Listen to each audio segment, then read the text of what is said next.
पंडित रविशंकर जी के जाने से भारतीय संगीत को क्या, पूरे विश्व के संगीत को बहुत बड़ा नुकसान हुआ है।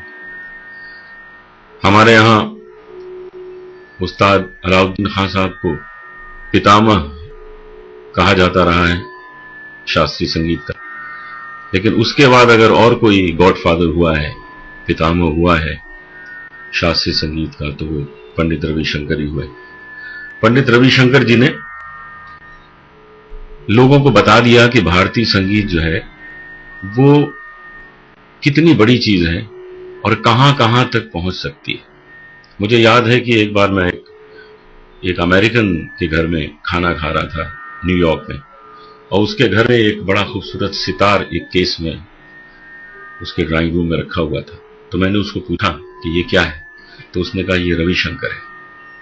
तो सितार और रविशंकर एक चीज हो गए थे, जैसे बिस्मिल्लाह खान साहब और शहनाई एक चीज हो गए थे। तो जब कभी ऐसा हो जाता है कि इंसान अपने काम से जाना जाने लगता है और उसका काम उसके नाम से जाना जाने लगता है, तो फिर इससे बड़ी उपलब्धि दूसरी नहीं हो सकती। पंडित रविशंकर जी जब नहीं है, लेकिन हमें कभी महसूस होगा ही नहीं कि वो नहीं है।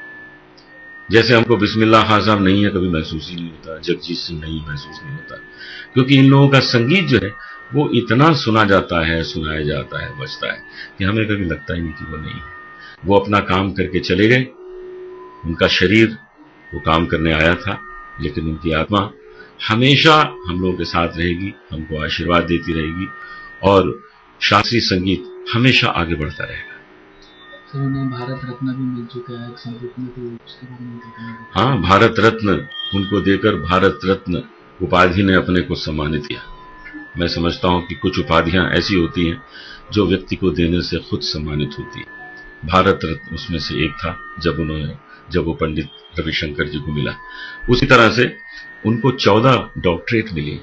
कौन सी यूनिवर्सिटी नहीं चाहेगी कि पंडित रविशंकर आए और हमारे यहां से डॉक्टरेट लेके जाए। उनको तो 14,000 मिल सकती थी, लेकिन मनुष्य सब जगह तो जा नहीं सकता लेने के लिए, तो 14 उन्होंने अपने जीवन में एक्सेप्ट की।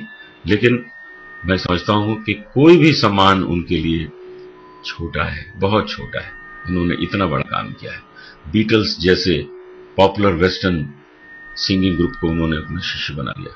जॉर्ज हैरिसन, न जाने किसका भी नाम ले लीजिए, वो सभी पंडित रविशंकर के सामने नतमस्तक हो जाते थे। सर, आपके उनके बीच में कुछ यादगार पल जो आपको याद है? बहुत सारी यादें हैं। वो और हमारे पिताजी दोनों साथ में प्रोग्राम किया करते थे। न जाने कितनी म्यूजिक कॉन्फ्रेंसेस साथ में की हैं, जिसमें मेरे फादर का गाना होता था, उनका सितार होता था। कई बार तो ये होता था कि उन दिनों की बात कर रहा हूं जब इतनी बड़ी बड़ी कॉन्फ्रेंसेस होना मुश्किल होता था, तो छोटे छोटे प्रोग्राम हुआ करते थे और दोनों अपने प्रोग्राम किया करते थे साथ में। मुझे याद है कि 1984 में मुझे 49 गोल्ड और प्लैटिनम डिस्क्स पॉलीडोर कंपनी की तरफ से प्रेजेंट किए जा रहे थे।